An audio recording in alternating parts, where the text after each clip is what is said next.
రాగి fruit and నట్ పారిజ్కి కావలసిన పదార్థాలు: రాగి పిండి, పాలు, బెల్లం పొడి, నానబెట్టిన బాదం ముక్కలు, దానిమ్మ గింజలు. రాగి ఫ్రూట్ అండ్ నట్ పారిజ్కి కావలసిన పదార్థాలు చూసాం కదండి. ప్రాసెస్లోకి వెళ్ళిపోదాం. సో ఏ టైంలో తీసుకోవచ్చు? ఇది మార్నింగ్ టైం బ్రేక్ఫాస్ట్కి బాగుంటుందా? బ్రేక్ఫాస్ట్ అంటే దీంతో పాటు కొద్దిగా ఎగ్ వైట్స్ కానీ ఒక బౌల్ ఆఫ్ స్ప్రౌట్స్ పెట్టుకుంటే కంప్లీట్ బ్యాలెన్స్డ్ మీల్ అవుతుంది. సో బ్రేక్ఫాస్ట్ లాగా కూడా తెచ్చుకోవచ్చు. ఓకే, సో ప్రిపేర్ చేసుకుందాం అయితే. ఖచ్చితంగా. ఏం చేయాలండి ఫస్ట్? సో ఫస్ట్ మనం స్టవ్ ఆన్ చేసి టీ ప్యాన్ పెట్టుకోవాలి. సో దీంట్లో కొద్దిగా వాటర్ యాడ్ చేసుకోవాలి.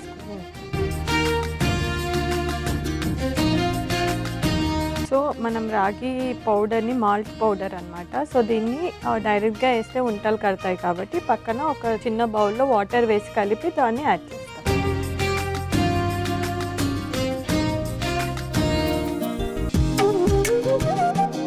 దీంట్లో కొద్దిగా వాటర్ వేసి కలుపుకుంటాం. ఓకే,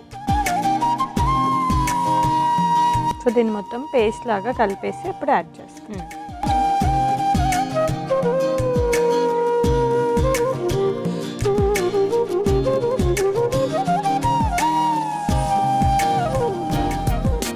సో రాగి జావా అవన్నీ ఎలా చేసుకుంటామో సేమ్ ప్రాసెస్లోనే దీంట్లో మనం నట్ అండ్ అలాగే ఒక ఫ్రూట్ కూడా యాడ్ చేస్తాం. సో జనరల్గా ఓన్లీ రాగి జావా తీసుకున్నప్పుడు దాంట్లో మనకి జస్ట్ కొంచెం ఫైబర్ మాత్రమే ఉంటుంది కాబట్టి నట్స్ కానీ ఫ్రూట్ కానీ యాడ్ చేసినప్పుడు కొంచెం ఎక్స్ట్రా వైటమిన్స్ కానీ లేకపోతే నట్స్లో కొంచెం మనకి గుడ్ ఫ్యాట్స్ ఉంటాయి కదా, అది కూడా యాడ్ అవుతుంది. Okay, so anti ageing foods గురించి మాట్లాడుకుంటున్నాం కాబట్టి సో చాలా మందికి కొంచెం చిన్న ఏజ్లోనే రింకిల్స్ అవి రావడము, డ్రై అయిపోవడం, స్కిన్ అది అవుతూ ఉంటుంది. ఎటువంటి ఫుడ్స్ తీసుకుంటే మంచిదండి? అలా ఎందుకు అవుతుంది? సో జనరల్గా బ్యాలెన్స్డ్ డైట్ అనేది ఇంపార్టెంట్ అశ్విని. సో యాంటీ ఏజింగ్లో కూడా మనకి balanced diet and proper nutrition అనేది ఇంపార్టెంట్. సో మనం తీసుకున్న డైట్ మొత్తంలో ఎక్కువగా ప్రాసెస్డ్ ఫుడ్స్ ఎక్కువగా అయిపోయి ఎక్కువ రిఫైన్డ్ ఫ్లోర్స్ కానీ చాలామంది ఏంటి అంటే ఇప్పుడు ఈజీ టు ప్రిపేర్ అని చెప్పేసి రెడీ టు కుక్ ఫుడ్స్ మీద ఎక్కువ డిపెండ్ అయిపోతున్నాం. సో అలాంటి ఫుడ్స్ ఎక్కువగా తీసుకోవడము, డీప్ ఫ్రైడ్ ఫుడ్స్ అలాంటివి ఎక్కువ తీసుకున్నప్పుడు ఏంటి అంటే మనకి జనరల్గా ఏజింగ్లో 2 టైప్స్ ఆఫ్ ఉంటాయి. ఒకటి క్రోనలాజికల్ ఏజింగ్ అంటాము, ఇంకొకటి ఫోటో ఏజింగ్ అని చెప్పేసి అంటాం. సో క్రోనలాజికల్ ఏజింగ్ అంటే ఇంటర్నల్గా మన బాడీ ఆర్గాన్స్ ఏజ్డ్ అవ్వడం, బయలాజికల్ ఏజ్ అని కూడా అంటుంటారా? అండ్ ఫోటో ఏజింగ్ వచ్చేసరికి మనకి ఇంటర్నల్గా బాడీ ఆర్గాన్స్ అంత ఏజ్డ్ అవ్వకపోయినా కూడా బయట చూడడానికి మనకి స్కిన్ అనేది వ్రింకిల్స్ లాగా అయిపోయి చాలా ఏజ్డ్ లాగా అనిపించింది. Okay, so 2 different types of ఉంటుంది. సో క్రోనలాజికల్ ఏజింగ్ని ఎవరేం చేయలేరు బికాజ్ అది ఏజ్ పెరిగే కొద్దీ మన ఆర్గన్స్ అన్నీ కూడా లైక్ కొంచెం కొంచెంగా ఎఫెక్ట్ అవుతూ ఉంటాయి. బట్ ఫోటో ఏజింగ్ అనేది మన హ్యాండ్స్లో ఉంటుంది. అంటే మనం తీసుకునే డైట్ అండ్ మనం తీసుకునే న్యూట్రిషన్ బట్టి దాన్ని మనం కంట్రోల్ చేసుకోవచ్చు. Okay, yeah. సో అందుకోసమని తీసుకునే డైట్ ఎప్పుడైనా సరే చాలా ఇంపాక్ట్ ఇస్తుంది. ఎట్లా అయితే మనకి డిసీజెస్ రాకుండా ఎట్లా ప్రివెంట్ చేస్తుందో అలాగే మన స్కిన్ హెల్తీగా ఉంచి ఈ ఏజింగ్కి కూడా అంతగా అంటే ఏజ్ అవుతున్నా కూడా మనకి ఇంకా అది కనిపించకుండా ప్రొటెక్ట్ చేస్తున్నారు. ఓకే, ఎక్కువగా ఏం తీసుకుంటే మంచిది? ఫ్రూట్స్ ఎక్కువ ప్రిఫర్ చేస్తూ ఉంటారు కదా చాలా వరకు. సో ఫ్రూట్స్ ఎక్కువగా తీసుకోవాలి, వెజిటేబుల్స్ ఎక్కువగా తీసుకోవాలి, ఎక్కువ వాటర్ ఇంటేక్ అనేది ప్రాపర్గా ఉండాలి. సో దట్ స్కిన్ అనేది ఎప్పుడు హైడ్రేటెడ్గా ఉండాలి. ఎప్పుడైనా సరే మనం స్కిన్ చూసినప్పుడు అది డ్రైగా ఉంది అంటే మాత్రం మన డైట్ అనేది ప్రాపర్గా లేదని చెప్పేసి. స్కిన్ అనేది కొంచెం మనకు మాయిస్ట్గా ఉంది అంటే మనం తీసుకునే డైట్ కానీ మనం తీసుకున్న ఫ్లూయిడ్ కానీ ప్రాపర్గా ఉంది అని చెప్పేసి. సో అలా కూడా మనకి మనం చెక్ చేసుకోవచ్చు అంటే అసలు మన డైట్ ఎలా ఉంది అని చెప్పేసి. అవును, ఓకే. సో ఇది మనం పేస్ట్ లాగా చేసుకున్నాం కదా, దీన్ని కలిపేసుకున్నాం.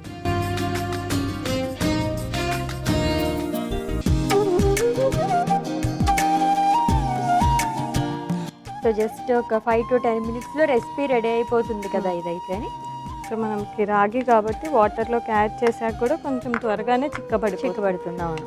అందులో అది రాగి కొంచెం ఉడకాలి కాబట్టి కొంచెం వాటర్ ఎక్కువ యాడ్ చేసుకుంటేనే అది బాయిల్ అయ్యేలోపు మన కన్సిస్టెన్సీ కూడా మరీ అంత థిక్గా అవ్వకుండా ఉంటుంది. Okay, so fruit and nut కాబట్టి కొంచెం చిన్న ఏజ్ దగ్గర నుంచి ఇవ్వచ్చా పిల్లలకి? అది కూడా ఇవ్వచ్చు కదా ఇది? అదే అంటే కొంచెం టీతింగ్ స్టార్ట్ అయిన తర్వాత అది 2-3 years దగ్గర నుంచి ఇవ్వచ్చు. మరి చిన్నపిల్లలకి అయితే అవి చాకింగ్ అయ్యే ఛాన్సెస్. అవును.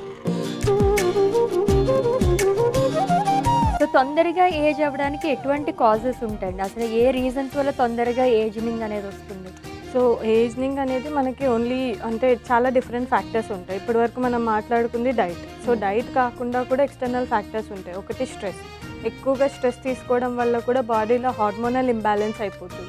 అలా ఇంబ్యాలెన్స్ అయినప్పుడు చాలా మందికి వైట్ హెయిర్ కానీ గ్రే హెయిర్ కానీ త్వరగా వచ్చేస్తుంది. అండ్ ఇంకోటి వచ్చేసరికి ప్రాపర్ స్లీప్ లేకపోవడం. స్లీప్ లేకపోయింది అంటే అది మళ్ళీ మనకి స్ట్రెస్ యాడ్ చేస్తుంది. ఆ స్ట్రెస్ యాడ్ అయినప్పుడు మళ్ళీ మనకు అది మన డార్క్ సర్కిల్స్ కానీ ఇలాంటి స్కిన్ మీద ఎఫెక్ట్ అనేది చూపిస్తుంది. సో దీంట్లో మిల్క్ వేసి మాట్లాడుకున్నాం. సో దీంట్లో పాలు యాడ్ చేస్తాం.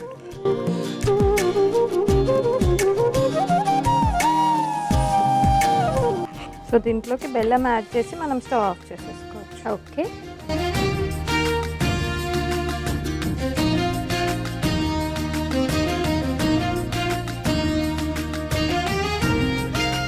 సో దీన్ని ఒకసారి కలిపేసుకోవాలి. సో ఇప్పటివరకు చేసిన recipe like fruit and nut add చేయకుండా ఉంటే ఇన్ఫాంట్స్కి కూడా ఇలాంటివి ఇస్తుంటారు కదా. చిన్నపిల్లలకి ఎక్కువగా ఇలాంటివే స్టార్ట్ చేయమంటాం. అంటే బయట దొరికే మనకి సెర్లాక్ వాటికంటే ఇవి మంచిదన్నమాట. అంటే రాగిలోనే కొంచెం మనం ఏదైనా పప్పు దినుసులు ఉరద్దాలు కానీ లేకపోతే కందిపప్పు కానీ కొంచెం లైట్గా రోస్ట్ చేసి పౌడర్ చేసి యాడ్ చేస్తే మాత్రం ఇది best Cerelac. Okay. So stove off చేసేసుకొని మనకి ఇది చల్లారాక ఫ్రూట్స్ అండ్ నట్స్ యాడ్ చేసుకోవాలి. ఓకే. సో ఇందాక మాట్లాడుకుంటున్నాం కదా, మనకి స్ట్రెస్ కూడా ఒక యాడ్ ఆన్ అనమాట. స్ట్రెస్ ఎక్కువైనప్పుడు కూడా మనకి ఏజింగ్ అనేది ఎక్కువగా కనిపిస్తుంది. యాజ్ వెల్ యాజ్ మన ఫుడ్ హ్యాబిట్స్తో పాటు మనకి అదర్ హ్యాబిట్స్ అంటాం కదా, సోషల్ హ్యాబిట్స్ లైక్ ఆల్కహాల్ ఎక్కువ తీసుకోవడము, సిగరెట్స్ ఎక్కువగా తాగడము, వాటి వల్ల కూడా స్కిన్ అనేది డ్రై అయిపోతుంది. సో దానివల్ల కూడా మనకి ఏజింగ్ అనేది ఎక్కువగా కనిపిస్తుంది అన్నమాట. సో ఓవరాల్గా డైట్తో పాటు వీటన్నిటిని కూడా కంట్రోల్ చేసుకుంటే మనకి మంచిది, హెల్తీగా ఉంటుంది. ఎస్. సో రెడీ అయిపోయిందండి.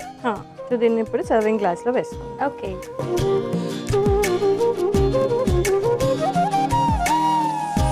సో నెక్స్ట్ మనం దీంట్లో దానిమ్మ వేసుకుంటున్నాం. కొంతమంది యాపిల్ కానీ లేకపోతే అరటిపండు కానీ వేరే ఏ ఫ్రూట్ అన్నా యాడ్ చేసుకోండి. ఓకే.